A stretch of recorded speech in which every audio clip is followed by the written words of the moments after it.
Our next story is going to be the very first tragedy of the evening. We are about to go to an establishment known as the 1790. Have any of you heard of this place before? A historical tavern. Now, the patriarch of the family, a man by the name of Charles, he was a gentleman. He loved his aged whiskey and fine cigars. The captain the sailor worked for employed him to arrange for an accident to occur out at sea. So the very next time Anna kissed her man goodbye, it was the very last time anyone would ever see him alive. He was going to depart on what was supposed to be a 3-day fishing voyage. And when the ship returned 3 days later, Anna was waiting at the docks like they agreed. However, she quickly noticed her boyfriend was not among the crew getting off of the ship. Stress clouded her mind. Thoughts raced across about what could have happened. Finally, her stress got the better of her. She went up onto the ship and she found the captain demanding answers. However, the captain just lied to her face. He told her that there was a horrific storm during the voyage. The waves became so violent and unruly. Her boyfriend fell overboard. He was lost to sea, presumed dead.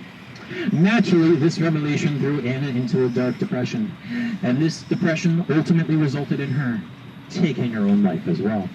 You see, her room was situated up on the 3rd-story floor bedroom. Upstairs up in her old bedroom had described Anna as a ghost with long black hair and a white period-style nightgown.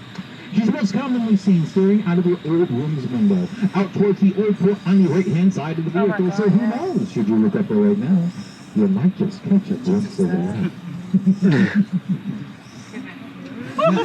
Oh, did you see something? Our founding fathers signed the Declaration of Independence. Now, the house's original owner, a man by the name of James Abersham Sr., he was that family member you never really wanted to bring into the public, and he still haunts the restaurant straight ahead of the vehicle to this very day. In fact, if any of you were to go through that front door just past 2:30 in the evening, you might be lucky enough to bump into Henry's full-bodied apparition. You see, they were in the bar on the left-hand side of the restaurant, pre-gaming as bachelorettes tend to do. They were getting around to cocktails together. While they were waiting, though, they had noticed that their group was being leered at by this guy. They described this creep as tall, thin, and gaunt, with sunken-in black eyes.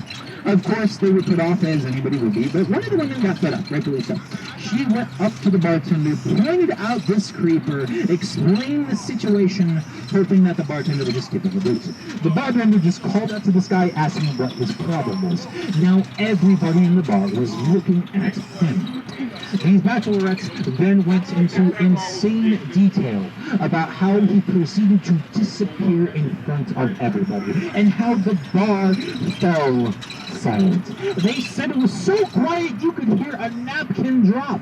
Now I'm aware that's not the expression, but they were entirely sober, and I'm just using their exact wording now. In fact, the woman who attempted to get the guy kicked out looked me right in my eyes and explained to me she never bought into any of that quote ghost BS before, end quote. Now, mind you, she didn't say BS. We had technically a family tour, and I'm just not allowed to swear. However, she then expanded on the experience, stating that seeing a guy disappear in front of her very eyes was, quote, totally effing crazy, end quote. Now that first-hand encounter all occurred in the bar, which is now approaching the right-hand side of the vehicle. So as we inch on, I want you all to take a good long look, because who knows what unsettling tales await you, aside from the prices of your drinks. He was a high-ranking general in the Continental Army. In fact, he was on a first-name basis with George Washington himself. He would be rewarded for his valiant service by being gifted a very profitable plantation 20 minutes upstream from Savannah in modern-day Millbury, Georgia. However, there were 3 issues with this deal. First and foremost, of course, the slavery. Secondly, Nathaniel Greene absolutely hated the heat of the American Southeast, but due to having no prospects outside of the military, he was basically stuck living here in Georgia with all of us. And thirdly, lastly, he was scared to death of leeches and snakes. Anything that slithered. Unfortunately for Nathaniel, his plantation was located alongside the Savannah River. So there were a few matches on the lands. Every single day, he forced the slaves who tended to his fields to drop mixtures of plants into the waters. He insisted that this would act as a natural repellent, driving the snakes and leeches away. Did this work? Probably not. But this gave Nathaniel Green the peace of mind he so desperately wanted. And it would be the order of operations for 3 whole years. Until one day he suffered a heat stroke. But he did not die. Not yet, everyone. Now, Nathaniel Green got treated with the leeches. One major problem. He was something called a hemophiliac, a free bleeder. Any cut made upon his body could not heal without a special medication. Unfortunately, when he was received by the doctors, he was not conscious. However, because this was very, very early on into Savannah's life, he had a shortage of labor, a workforce. To remedy this, he wrote letters in bulk to people who lived in poverty all over Europe. He had offered to pay for their voyage to Savannah and the New York on the sole condition that they would work off the cost of the trip through physical labor tending to his farm. Many people saw this as an amazing, once-in-a-lifetime opportunity to come and get a new life start here in the colonies. Unfortunately, they failed to anticipate that William Wise was going to be a very abusive boss, especially to any women who were going to put themselves into destiny. This would be the case for one Alice Riley and her husband Richard Wright. They were Irish immigrants who came to Savannah in December of 1733.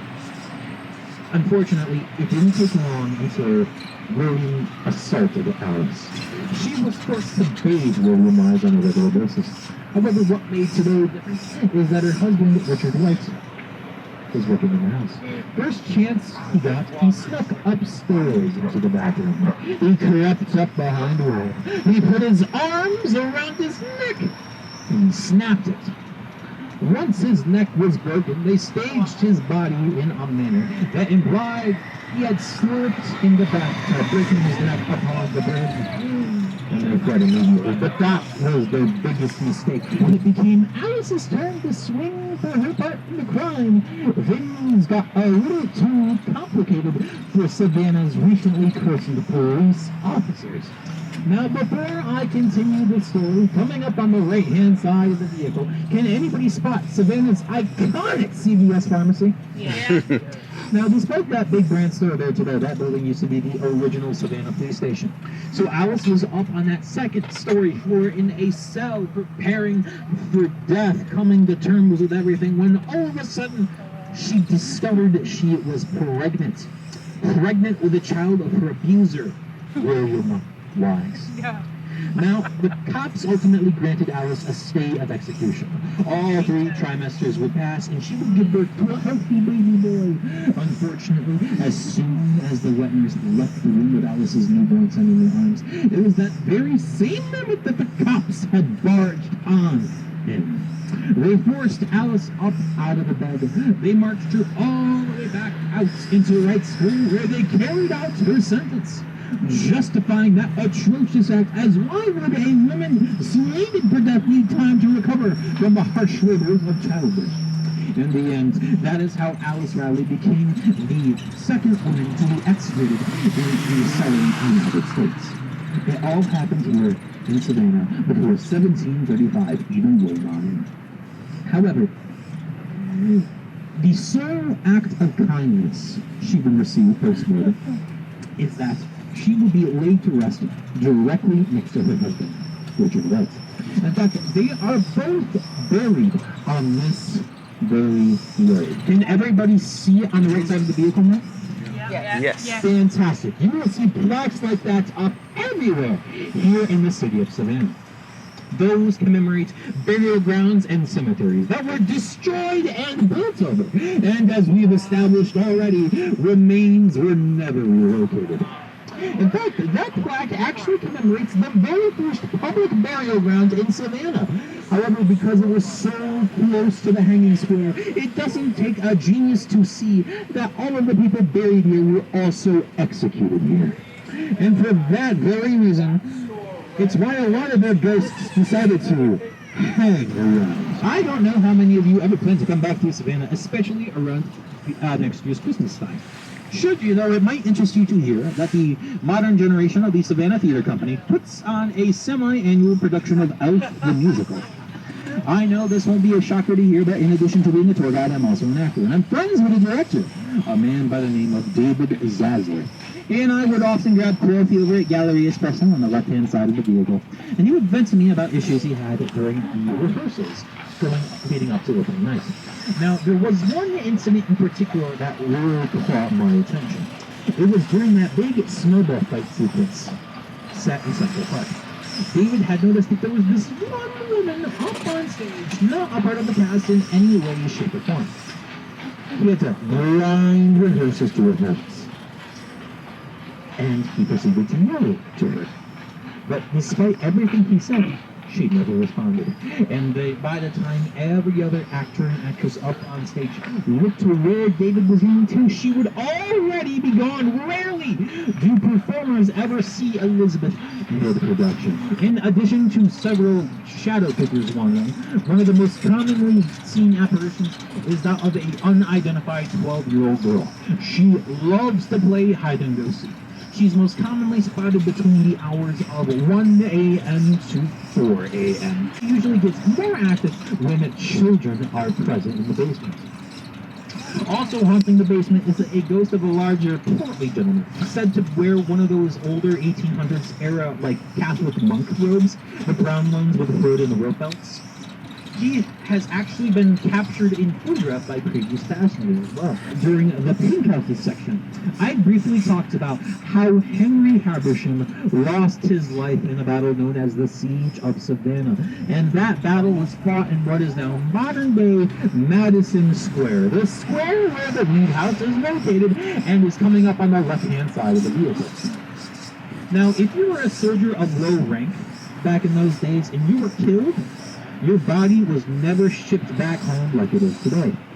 Your remains were just thrown in and discarded in a mass grave right on site of the battlefield. Now, the Siege of Savannah, which is recognized as being one of the nastier battles in the Revolution, is responsible for creating the third largest mass grave in the entire city.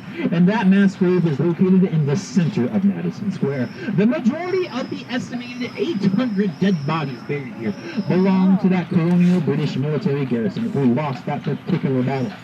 And it is to that end why many people have reported seeing full-bodied apparitions of British soldiers wandering this square in the dead of night in those iconic red uniforms. People have also claimed to have heard disembodied voices of soldiers issuing orders and commands here, like in Fort Pulaski at the beginning of the tour. However, people have even also claimed to have heard the distinct sounds of drum rolls, like colonial soldiers used to dictate marching order as well. However, we are now about to take a right-hand turn on to Jones Street. Fun fact, Jones Street was actually voted the prettiest street in America by Variety magazine back in 2004. However, it is also the site of our next historical haunting. On the left-hand side of the vehicle, we are rolling up to the Eliza Thompson House, this three-story colonial with the two flags adorning the front railings. Can everybody see it? Yep. Fantastic. It was built in 1840, and the house's original namesake, Miss Eliza Thompson, was a mother to 7 children. Why 7, you may be wondering? It's because families back then were obsessed with lineages, names, bloodlines, and wealth properly being passed on. And so, because life expectancy was way lower back then, having a kid die of disease was fairly common. So the bigger your family, the more likely your name was to survive. In other words, they were throwing kids at the wall to see who stuck. Eventually, that big, dilapidated house attracted the attention of two very young 10-year-old boys. Their names were Thomas Downs and Evan Hall. They were as bored as they were stupid. But when they saw that big house directly ahead of the vehicle yet again, they fell in love and they wanted to make it their own personal base to go hang out in. So they started breaking on in through the back. In fact, coming up on the left side of the vehicle along this brick wall on the sidewalk, can everybody see these trash cans coming up? Yeah. Yes. All right, cool. Let's move on. So behind the trash cans is a sealed-off brick entry wall. That was not closed when this story was taking place. So they broke on in through the back. They played in every room, every nook, every closet, every cranny, but they also played up upon the roof. However, one day while they were up there playing, it started to rain. Bad. And little Thomas Downs would slip and fall. For a completely unrelated reason, I want to just point out how gorgeous the fence that borders the front of the property is. So coming up directly to my left, can everybody see that window behind the fence? Yes. If you look to the fence in front of that window, you will notice there is a tip missing. Can everybody see it? Oh, yes. Oh, yes. That is exactly where Tommy's head landed. Oh, gosh. After he got the He was impaled in 1920, right on the dot.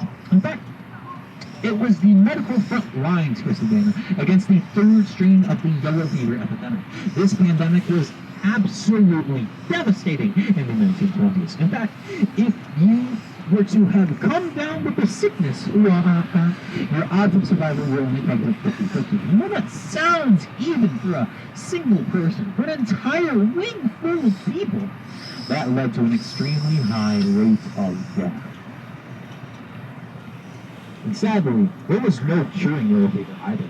Had you contracted this disease, your only option left was to come to a place such as this ahead of the vehicle and toss back coins. However, if you were a local to Savannah and you lost a loved one in a place such as this, you were actually never given their remains back. You see, it was a commonly held belief back then that you could still spread yellow fever post-mortem through physical contact with the person's remains. So the hospital never wanted to risk more contamination. So they never released them back to their families. However, this presented the hospital with a brand new problem. What were they going to do with their overflowing morgue? It would be a two-pronged solution, actually. First up, body chutes. And as soon as those bodies hit the floor, they were carted out through an underground tunnel. A tunnel now below the vehicle right at this particular moment. And it shoots straight on ahead into Forsyth Park. Remember earlier in the tour when I said Madison Square had the third largest mass grave in the entire city of Savannah? Yeah. We're skipping number 2 entirely, because the biggest mass grave in the city is the Forsyth Park Savannah Catacomb. It is directly ahead of the vehicle, underneath the fountain. Each and every single one of the 1,066 dead bodies buried out here is a victim of yellow fever, making this park an absolute hot spot for paranormal activity. Our next location is another place I mentioned in passing earlier in the tour. You see, after Henry Habersham was killed in the siege of Savannah, he was buried with the rest of his family in Colonial Park Cemetery. And that cemetery is now dead ahead of the vehicle. However, as you can see to the left side of the vehicle, there are now houses lining this road. Many people who have stared out of these back windows around midnight have reported seeing full-bodied apparitions of people in 1800s era clothing wandering this back streets. Oh, I'm so sorry. Earlier, if you want to see...